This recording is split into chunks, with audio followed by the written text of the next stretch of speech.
Office روم کے private wash room کی طرف بڑھ گئی، جہاں اس نے اپنے آپ کو چینج کیا اور اپنے گرتے ہوئے حواسوں کو سنبھالنے کی کوشش کرنے لگی۔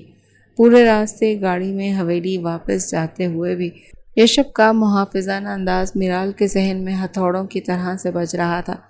نفرت میں یہ مت بھولا کریں کہ میں کون ہوں آپ کا، یہ الفاظ اس کے کانوں میں بار بار گونج رہے تھے۔ وہ گاڑی کی کھڑکی سے باہر دیکھتے ہوئے مسلسل اپنے ہونٹوں کو کاٹ رہی تھی۔ یشب گاڑی ڈرائیو کر رہا تھا، اس کے چہرے پر معصوم سا ٹھہراؤ، اور اس نے نہ تو بیک ویو مرر سے میرال کی طرف دیکھا اور نہ ہی اس واقعے کا کوئی اشارہ کیا جیسے کچھ ہوا ہی نہ ہو۔ شاہ حویلی پہنچتے ہی میرال بغیر کسی سے بات کیے سیدھی اپنے کمرے میں چلی گئی اور اندر سے دروازہ لاک کر کے بیڈ پر بیٹھ کر اس کا درد اور یشب کا اس کے لمس یاد دونوں مل کر اس کے ذہن کو شدید اذیت سے دوچار کر رہے تھے۔ کیوں کیا میرے ساتھ ایسا؟ جس نظر سے اسے کبھی دیکھا نہیں، اس جگہ کیسے برداشت کروں اس کو؟ کیوں کر دی میری زندگی برباد؟ وہ اذیت سے سوچتی ہوئی آنکھیں موند گئی تھی۔ شام کا اندھیرا جیسے ہی حویلی پر چھایا، عارم نے کمرے کا دروازہ کھٹکھٹایا اور ٹرے میں گرم چائے اور سوپ لے کر اندر داخل ہوا۔ میرال آپی، یشب بھائی نے یہ سوپ بھیجا ہے اور بولا ہے کہ آپ کی طبیعت ٹھیک نہیں ہے تو آپ نیچے ناشتہ یا کھانے کے لیے نہ آئیں۔ عارم نے سائڈ ٹیبل پر رکھتے ہوئے معصومیت سے کہا، مجھے اس کی بھیجی ہوئی کسی چیز کی ضرورت نہیں ہے عارم، اسے کہو اپنے کام سے کام رکھے۔ میرال نے تکیے پر سر رکھتے ہوئے شدید بیزاری اور تلخ لہجے میں کہا، آپی وہ آپ کی اتنی فکر کرتے ہیں اور آپ ہیں کہ ہر وقت ان پر غصہ ہوتی رہتی ہیں۔ عارم نے منہ بناتے ہوئے کہا اور باہر نکل گیا۔ رات کے 11 بجے کا وقت تھا جب میرال کے پیٹ کی تکلیف حد سے بڑھ گئی اور اس کا سانس پھولنے لگا۔ وہ ہمت کر کے بیڈ سے اٹھی تاکہ نیچے جا کر کچن میں پانی کی بوتل اور پین کلر لے سکے۔ جیسے ہی اس نے کمرے کا دروازہ کھولا تو سامنے راہداری کے صوفے پر یشب لیپ ٹاپ گود میں رکھ کے بیٹھا ہوا تھا۔ اس نے جیسے ہی میرال کو دیکھا فوراً اٹھ کر کھڑا ہوا۔ کیا طبیعت زیادہ خراب ہے آپ کی؟ یشب نے اس کے درد کی بھینچے لبوں کو دیکھ کر اپنے لہجے کی تمام تر تلخیاں ختم کرتے انتہائی تشویش اور نرمی سے پوچھا، تم یہاں کیا کر رہے ہو؟ میرال نے دیوار سے ٹیک لگاتے ہوئے کانپتی آواز میں پوچھا تو اس کا چہرہ درد کی وجہ سے زرد پڑ چکا تھا۔ میں آپ کے جاگنے کا انتظار کر رہا تھا تاکہ معلوم کر سکوں کہ آپ کو کسی میڈیسن کی ضرورت تو نہیں۔ یشب نے قریب آ کر بغیر اسے چھوئے اپنی جیب سے پین کلر کی گولی اور ٹیبل سے پانی کا گلاس اٹھاتے اس کی طرف بڑھاتے ہوئے کہا۔ میرال نے بے یقینی سے ان گولیوں کو دیکھا اور پھر یشب کی ان سرمئی آنکھوں میں جہاں صرف اور صرف خلوص اور بے پناہ فکر چھلک رہی تھی۔ میں اپنی میڈیسن خود لے سکتی ہوں یشب شاہ، تمہارے ان ڈراموں کی ضرورت نہیں ہے۔ میرال نے اپنی انا کے زوم میں پانی کا گلاس لینے سے انکار کر دیا اور مڑنے لگی کہ شدید چکر آنے کی وجہ سے اس کے قدم لڑکھڑائے اور وہ گرنے ہی والی تھی کہ یشب نے فوراً آگے بڑھ کر اسے اپنی باہوں کے حصار میں تھام لیا۔ میرال کا سر یشب کے چوڑے شانے سے جا کر لگا جبکہ دونوں کی سانسیں ایک دوسرے سے ٹکرانے لگیں۔ اپنی صحت اور انا کی وجہ سے اپنی صحت کا نقصان مت کیجیے، میں آپ کا شوہر ہوں اور یہ میرا حق ہے کہ میں آپ کی تکلیف میں آپ کا خیال رکھوں۔ یشب نے مضبوطی سے تھامے رکھے ہوئے انتہائی محبت بھرے لہجے میں کہا، وہ کہ میرال لفظوں پر اسے درد ہو رہا تھا مگر خیر، چلیں آپ کو روم میں چھوڑ دوں۔ اس کے کاندھوں کو اپنی گرفت میں لے کر اندر کی جانب بڑھتا وہ اس کو کئی پل کے لیے ساکت اور جامد کر گیا تھا۔ میرال سنیں میری بات، پلیز تھوڑا سنبھالیں خود کو۔ یشب کی آواز میں بے پناہ تڑپ اور گھبراہٹ کی صاف نمایاں تھی جب اس نے میرال کے درد کی شدید لہروں کے باعث بیڈ پر دوہری ہوتی اور تکیے کو مضبوطی سے بھینچتے دیکھا۔ وہ کب سے اس کی منتیں کر رہا تھا مگر وہ نہ اس کے ہاتھوں سے میڈیسن لے رہی تھی نہ اسے جانے دے رہی تھی۔ ظالم، جانتی تھی وہ تڑپ رہا ہے مگر اس کی تڑپ دیکھنے کی خاطر وہ میڈیسن لینے سے انکار کر رہی تھی۔ درد سے بے حال ہو رہی تھی، پورا چہرہ درد کی شدت سے پیلا پڑ چکا تھا جبکہ جبیں پر پسینے کے قطرے چمک رہے تھے۔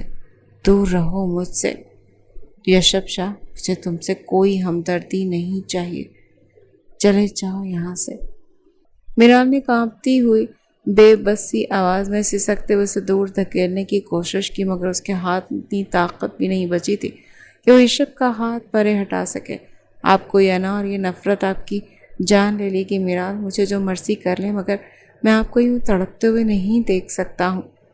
یشب نے بغیر کسی تاخیر کے بیڈ پر اس کے بالکل قریب بیٹھتے ہوئے انتہائی نرم لہجے میں کہا تو اس نے اپنا ایک پل ضائع کیے میرال کے ٹھنڈے پڑتے ہوئے کانپتے ہاتھوں کو اپنے گرم ہاتھوں کی گرفت میں لے لیا اور اس کے سر کو آہستہ اٹھا کر اپنی گود میں رکھ لیا۔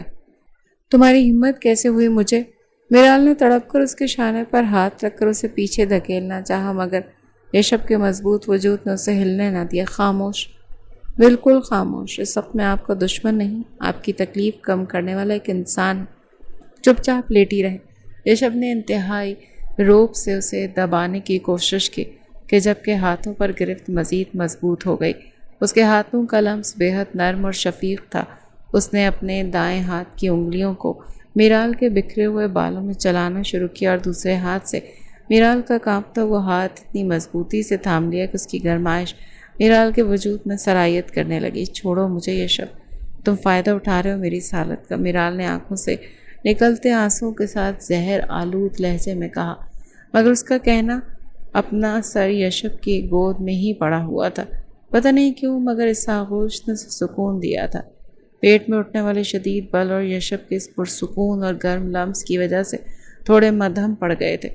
فائدہ میں تب اٹھاتا میرال جب میرے دل میں آپ کے لیے ہوس ہوتی، میرے دل میں صرف اور صرف آپ کا تحفظ ہے۔ یقین کریں اس دل سے زیادہ محفوظ پناہگاہ کہیں نہیں ملے گی آپ کو۔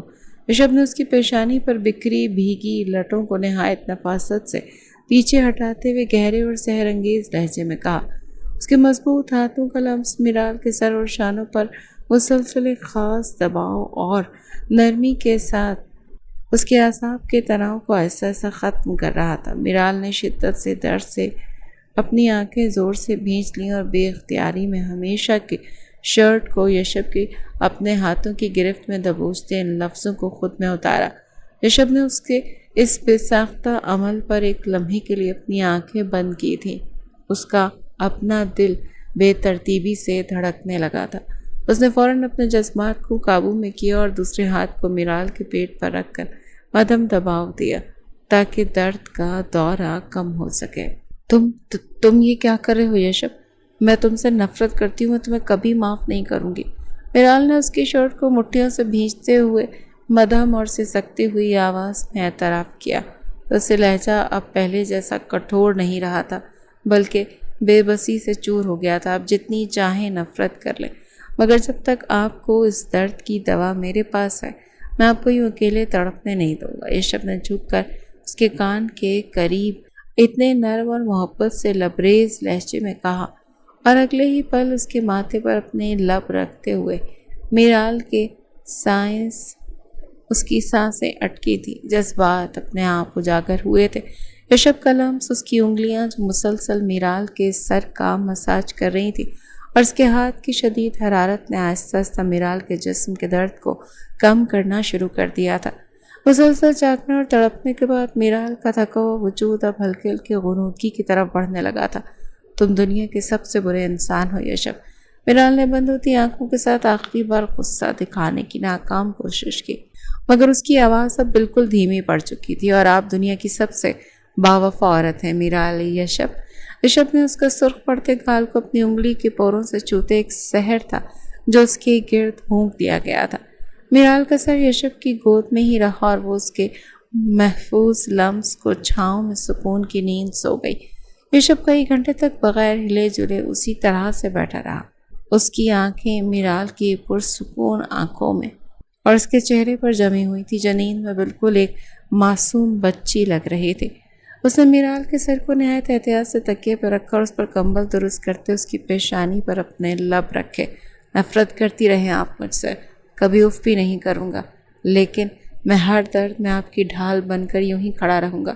یشب نے مدھم سرگوشی میں کہا اور صوفے کی طرف بڑھ گیا جبکہ بیڈ پر سوئی میرال کے چہرے پر درد کی جگہ اب ایک عجیب سا تحفظ اور اثر پھیلا ہوا تھا جسے دور کھڑی اس کی انا ماننے سے انکاری تھی۔ آپ ابھی تک یہیں ہیں؟ کلاس کا ٹائم ہو گیا ہے میرال۔ میم۔ میرال نے جو اپنے لیپ ٹاپ پر کچھ نوٹس ٹائپ کر رہی تھی چونک کر سر اٹھایا اور یشب کے اس بدلتے ہوئے اسپاٹ تاثرات کو دیکھ کر اس کا دل ایک لمحے کے لیے الجھ گیا۔ مجھے اپنا شیڈول اچھی طرح سے معلوم ہے یشب شاہ، مجھے یاد دہانی کرانے کی ضرورت نہیں ہے۔ میرال نے اپنے ٹیبل سے پین اٹھاتے کٹھوڑ اور مغرور لہجے میں جواب دیا، حالانکہ اس کی نظریں بار بار یشب پر ہی جا کر ان کی پوروں پر جا رہی تھی، جنہوں نے کل رات اس کے شدت درد کو اپنے لمس سے مدھم کیا تھا۔ بہتر، میں کہنے آیا تھا کہ دادا جان نے بولا تھا کہ آپ کو پیغام دے دوں کہ ان سب کے بعد ان سے ملاقات ضروری ہے آپ کی۔ یشب نے بغیر کسی تاخیر کے گھڑی پر وقت دیکھتے ہوئے نفاست سے کہا اور مڑ کر بلاک سے باہر نکل گیا۔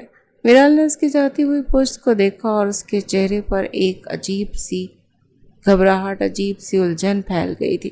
وہ سوچ رہی تھی کہ جو شخص کل رات اس کے سامنے ایک محافظ اور شوہر کی طرح روپ دھارے بیٹھا تھا، آج دن ڈھلتے ہی وہ دوبارہ ایک تعلق اور مؤدب اسٹوڈنٹ کا ماسک پہنے کیسے اوڑھ سکتا تھا۔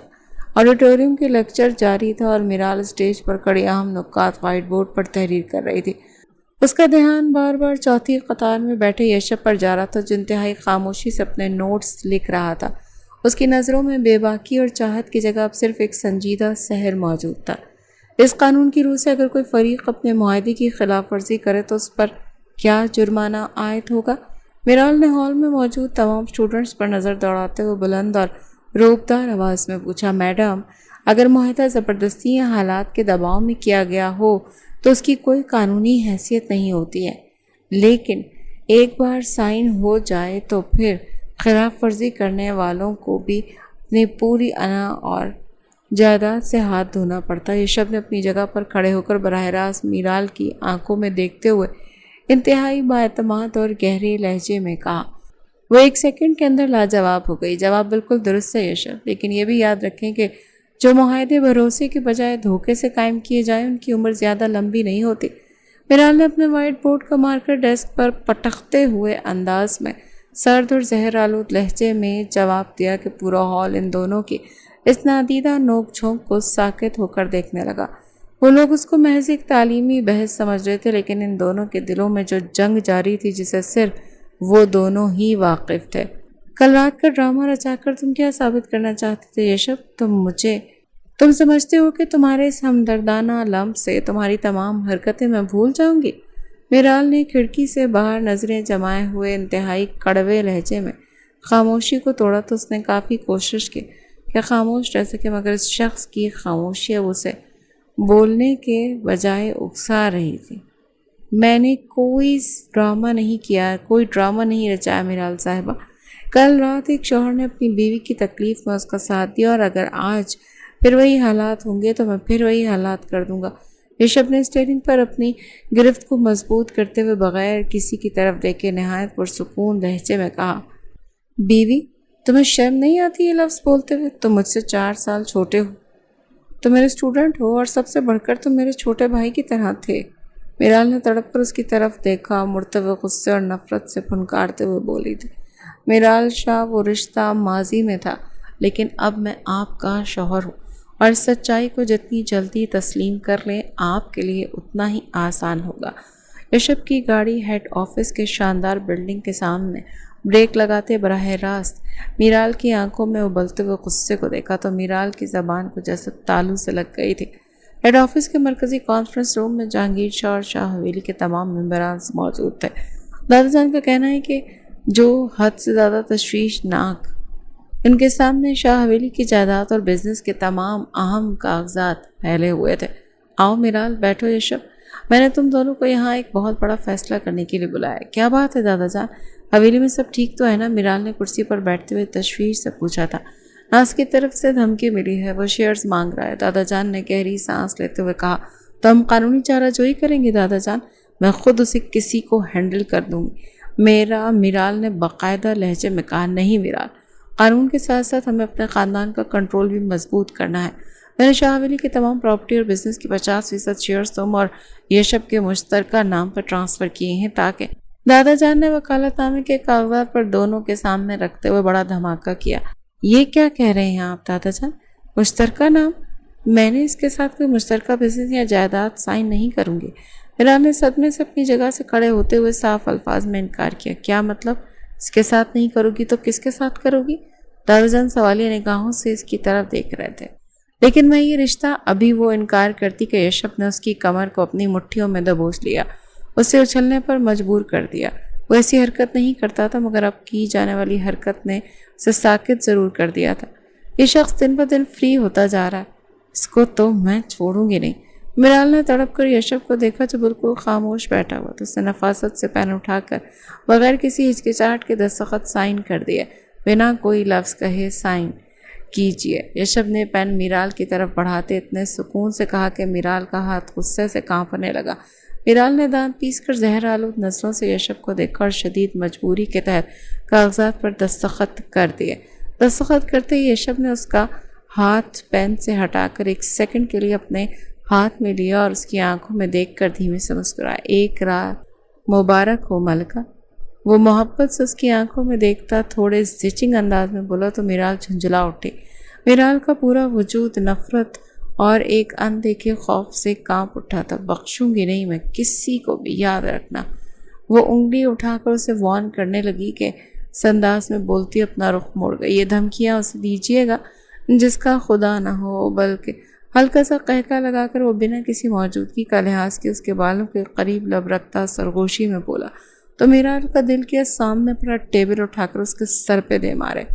یہ فائلز پر سائن کرو یشب، اور خاموشی سے میرے راستے سے ہٹ جاؤ۔ نہایت تنفر سے کہتی وہ اپنے بالوں کو پیچھے جھٹک گئی۔ اس کی سیاہ زلفیں شانوں پر بکھری ہوئی تھیں جبکہ آنکھوں میں یشب کے لیے نفرت اور بیزاری کی آگ بھڑک رہی تھی۔ یشب جو ٹیبل کی دوسری جانب بیٹھ کر لیپ ٹاپ پر پریزنٹیشن دیکھ رہا تھا، اس نے انتہائی ٹھنڈے اور پرسکون سے انداز میں سر اٹھایا اور میرال کے سرخ پڑتے ہوئے چہرے کو دیکھا۔ کون سی فائلز ہیں یہ؟ یشب نے اپنے نفیس سا پین ٹیبل پر رکھتے ہوئے بااعتماد اور روبدار لہجے میں کہا، یہ یونیورسٹی اور ہیڈ آفس کے نئے پرپوزلز کی فائلز ہیں جن پر دادا جان نے تمہارے اور میرے مشترکہ سائن مانگے۔ میرال نے تند و تیز لہجے میں وضاحت کی۔ اس کا بس نہیں چل رہا تھا کہ وہ یشب کو ایک لمحے میں اپنے سامنے سے غائب کر دے۔ ٹھیک ہے، پھر آپ خاموشی سے یہاں بیٹھ جائیں اور پہلے ان فائلز کے ایک ایک شک پڑھتا ہوں، پھر سائن کروں گا۔ یشب نے فائل اپنی طرف کھینچتے ہوئے اتنے سکون سے کہا کہ میرال نے دانت غصے سے پیس دیے۔ تم مجھے ڈکٹیٹ کرنے کی کوشش مت کرو یشب، تم بھول رہے ہو کہ میں تمہاری کیا ہوں۔ میرال نے اس کے بالکل قریب جھک کر نفرت سے پھنکارتے ہوئے کہا، آپ میری زوجہ ہوتی ہیں۔ خیر سے اتنا حسین حوالہ کون کافر بھول سکتا ہے؟ اس کی نفرت بھری آنکھوں میں ڈالتا آنکھیں، وہ محبت بھری آنکھیں ڈال کر ایسا سحر پھونک رہا تھا کہ میرال اس شخص کی تخیلاتی باتوں پر خائف سی ہونے لگی۔ انا کا بت پاش پاش ہوا اور دل نے قدم جھکائے تھے۔ رگوں میں دوڑتا خون ٹھاٹھے مارنے لگا تھا۔ کچھ پل یوں ہی رہنے کے بعد ہوش میں آتے ہی میرال نے زہر آلود نظروں سے اسے دیکھا تھا اور پیر پٹکتی ہوئی اسٹڈی روم سے باہر نکل گئی۔ اس لڑکے سے خطرناک اسے کوئی نہیں لگتا تھا۔ وہ خوفزدہ ہونے لگی تھی اب اس سے۔ اس کی بولتی نگاہیں میرال شاہ کے ضبط سے کھیلتی تھی۔ اگلی صبح یونیورسٹی کے مرکزی گیٹ پر معمول سے زیادہ چہل پہل تھی اور طلبہ کا ہجوم راہداریوں میں پھیلا ہوا تھا۔ میرال اپنی سفید اسپاٹ گاڑی سے اتر کر اپنے لیپ ٹاپ کے بیگ سنبھالتی ہوئی اپنے بلاک کی طرف بڑھنے لگی۔ یشب اپنی black S U V parking میں کھڑی کر کے تھوڑی دور اپنے دوستوں کے ساتھ کھڑا تھا، مگر اس کی سرمئی آنکھیں مسلسل میرال کی حفاظت میں اس کی ایک ایک حرکت پر جمی ہوئی تھی۔ میرال جیسی بلاک کے پشت پر موجود ویران پارکنگ کی طرف اپنے کیبن کی چابی لینے بڑھی تو اچانک دو کالی گاڑیوں نے اس کا راستہ روک لیا۔ گاڑیوں کے شیشے یکدم کھلے اور چار مسلح غنڈے ہاتھوں میں جدید پسٹل لیے باہر نکل آئے۔ پروفیسر صاحبہ، خاموشی سے ہمارے ساتھ چلیے ورنہ یہی گولی مار دیں گے۔ ایک ہٹے کٹے کاغذ سے گنڈے نے میرال کا بازو سختی سے جکڑتے وحشیانہ لہجے میں دھمکی دی۔ چھوڑو مجھے، تمہاری ہمت کیسے ہوئی مجھے ہاتھ لگانے کی؟ میرال نے شدید خوف اور غصے کی حالت میں پیر پٹکتے ہوئے اپنے آپ کو چھڑانے کی کوشش کی، مگر ان کی گرفت بے حد مضبوط تھی۔ چیخنے کا کوئی فائدہ نہیں ہے۔ شاہ حویلی کی شہزادی، آج تمہاری دادی کو تمہاری لاش یا ہم سے سودا کرنا پڑے گا۔ دوسرے غنڈے سے خبیث مسکراہٹ کے ساتھ پسٹل میرال کی کنپٹی پر رکھ دی تو میرال کا دل ڈوبنے لگا تھا، آنکھوں کے سامنے اندھیرا چھانے لگا تھا۔ اسے لگا آج اس کی زندگی کا اختتام ہو جائے گا۔ حویلی کی بیٹی پر ہاتھ اٹھانے سے پہلے اپنی موت کو یاد کر لیتے تو زیادہ اچھا ہوتا۔ افسوس، اب میں تم لوگوں کو وقت نہیں دے سکتا، یشب شاہ نے اپنی آستینوں کو موڑتے ہوئے نہایت افسوسناک لہجے میں کہا۔ ان سب نے آپس میں نظروں کا تبادلہ کیا۔ لہجہ پرسکون تھا مگر آنکھوں میں ایک خون خوار درندے جیسی دہشت تھی جو اپنی ملکہ کی حفاظت کے لیے کسی بھی حد تک جا سکتا تھا۔ یشب نے ایک سیکنڈ کے 1000ویں حصہ ضائع کیے بغیر پہلے گنڈے کی کلائی پر شدید وار کیا جس سے اس کا پسٹل ہوا میں اچھل کر گر گیا۔ اسے دوسرے ہی لمحے اس کے چہرے پر ایسا زوردار مکہ مارا کہ وہ منہ کے بل زمین پر جا گرا اور اس کے منہ سے خون کا فوارہ چھوٹ گیا۔ پکڑو اس لڑکے کو، مار دو اسے۔ باقی تینوں گنڈے ایک ساتھ یشب پر لپکے تھے۔ ایک گنڈے نے اپنے پاس موجود تیز دھار چاقو نکال کر یشب کے پیٹ پر وار کرنے کی کوشش کی مگر یشب نے اپنا بایاں بازو آگے کر کے اس کا وار اپنے بازو پر روکا اور شدید زخمی ہونے کے باوجود دائیں ہاتھ سے گنڈے کی گردن جکڑ کر اسے اتنی طاقت سے گاڑی کے شیشے پہ دے مارا کہ شیشہ ہی چکنا چور ہو گیا۔ یشب کی سفید کاٹن کی شرٹ کا بازو خون سے پوری طرح سے سرخ ہو چکا تھا، جو کہ خون زمین پر ہر گر رہا تھا مگر اس کے چہرے کی رنگت میں ڈر کا 1% بھی عنصر نہیں تھا۔ یشب! میرال کے حلق سے خوفناک چیخ نکلی۔ اس کا پورا وجود یشب کے بازو سے بہتے ہوئے خون کو دیکھ کر کانپ گیا تھا۔ یشب نے تیسرے غنڈے کو لات مار کر فرش پر گرایا اور میرال کا ہاتھ پکڑ کر اسے اپنے پیچھے محفوظ کر لیا۔ جب تک میرے جسم میں آخری سانس باقی ہے، میرال شاہ، دنیا کی کوئی طاقت سوائے میرے اللہ کے آپ کو چھو بھی نہیں سکتی، یشب نے ہانپتے ہوئے مگر فولیدی لہجے میں میرال کی طرف دیکھتے بغیر کہا اور آخری غنڈے کی پسلیوں پر ایسا شدید وار کیا کہ بدحواس ہو کر بھاگنے پر مجبور ہو گئے۔ تمام غنڈے زخمی حالت میں اپنی گاڑیوں میں بیٹھ کر بھاگ نکلے اور یونیورسٹی ایک دم سے سنسان ہو گئی۔ یشب نے لمبی سانس لی تو اس کا پورا وجود زخمی تھا اور بازو سے خون مسلسل بہہ رہا تھا جس کی وجہ سے اس کی ٹانگیں لڑکھڑانے لگی تھیں۔ میرال نے تڑپ کر آگے بڑھ کر یشب کے مضبوط شانے کو اپنے دونوں ہاتھوں سے تھاما تھا۔ تم پاگل ہو یشب شاہ؟ تم نے اپنی جان کیوں خطرے میں ڈالی؟ دیکھو کتنا خون بہہ رہا ہے تمہارا۔ میرال نے روحانسی اور کانپتی ہوئی آواز میں چیختے ہوئے اپنے دوپٹے کو پھاڑ کر یشب کے زخمی بازو پر کس کر باندھنا شروع کیا۔ اس کے ہاتھ غصے اور ڈر سے بری طرح سے کانپ رہے تھے۔ اگر آپ کی جگہ میری جان بھی چلی جاتی میرال شاہ تو یہ سودا میرے لیے بہت سستا تھا۔ یشب نے اپنے زخمی جسم کے باوجود میرال کی آنکھوں سے نکلتے آنسوں کو دیکھتے ہوئے حد درجہ نرم لہجے میں کہا۔ اس کے لہجے کی سچائی میرال کے دل میں تیرتی گئی۔ ہاں، ترازو ہوئی تھی۔ مخصوص گاڑیاں سائرن بجاتی ہوئی وہاں پہنچی اور یشب کو فورن سٹی اسپتال منتقل کیا گیا۔ شاہ حویلی کے تمام افراد اور دادا جان بھی اسپتال کے ایمرجنسی وارڈ کے باہر جمع ہو گئے تھے۔ ہر کوئی یشب کی بہادری اور تعریف کر رہا تھا۔ میرال اسپتال کے پرائیویٹ روم کے باہر راہداری میں اکیلی کھڑی تھی۔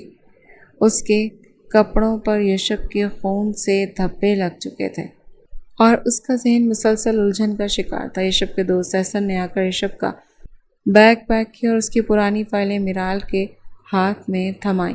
میڈم، یہ یشب کی ذاتی فائلز اور ڈائری ہیں جو اس کی گاڑی میں رکھی ہوئی تھی، آپ سنبھال لیں، احسن نے بادب انداز میں کہا اور چلا گیا۔ میرال نے بے دلی سے وہ پرانی ڈائری کھولی اور اس کے پتے پلٹتے ہوئے اس کے پاؤں تلے سے زمین نکل گئی۔ ڈائری کے ہر صفحے پر میرال شاہ کا نام لکھا تھا اور اس وقت کی تحریریں تھیں جب یشب اپنی یونیورسٹی نہیں جاتا تھا اور اس کی عمر صرف 17 سال تھی۔ حویلی نہیں، میرال شاہ۔ میرال شاہ کا وجود حویلی کی سب سے خوبصورت حقیقت ہے۔ وہ نہیں تو حویلی بھی کچھ نہیں۔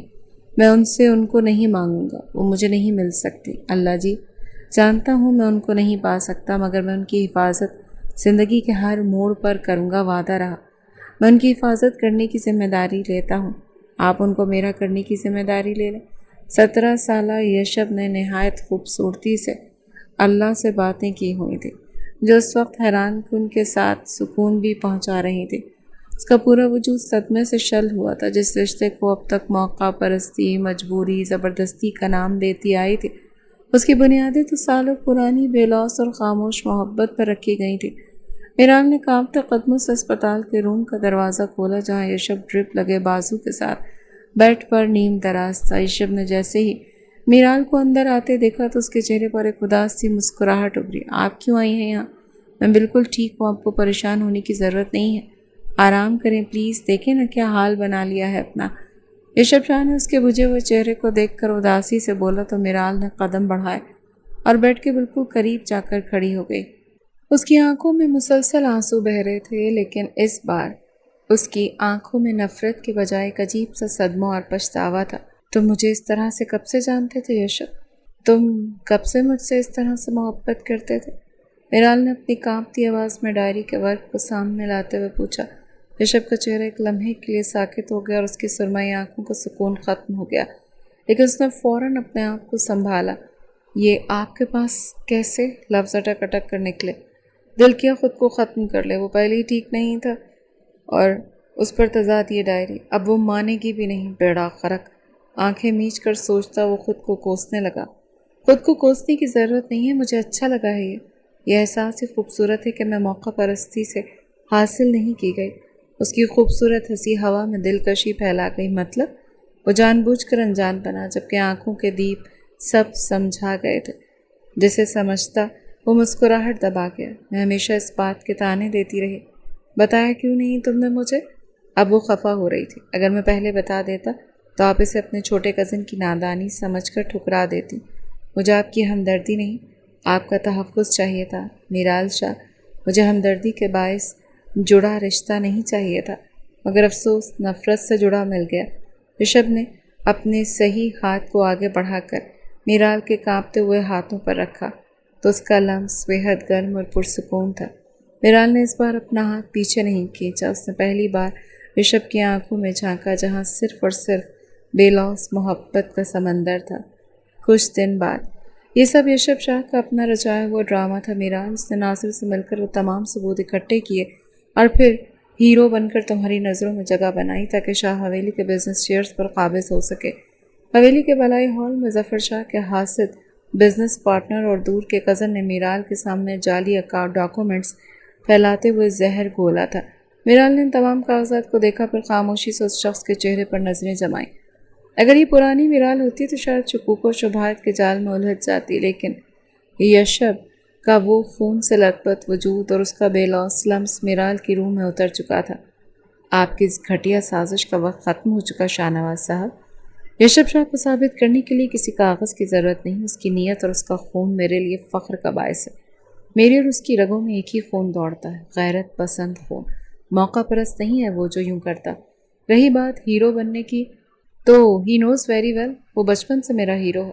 میرال نے وہ تمام کاغذات ان کے منہ پر مارتے ہوئے اتنی کڑکدار آواز میں کہا کہ شاہ نواز کا چہرہ زرد پڑ گیا اور اسی لمحے یشب ہال میں داخل ہوا۔ اس کے ساتھ پولیس افسر موجود تھا جس نے شاہ نواز کے تمام گھٹیا عزائم اور جعلی سائنس کی ثبوت پیش کر دیے۔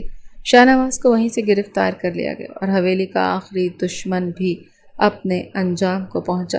ناصر کو تو اسی دن پکڑے جا چکا تھا جبکہ شاہ نواز کو آج پکڑ لیا گیا۔ بے شک اللہ جب رسی کھینچتا ہے تو ڈھیلی رسی والا منہ کے بل گرتا ہے۔ اتنا یقین بیگم، آپ نے ان کی باتوں پر شک نہیں کیا؟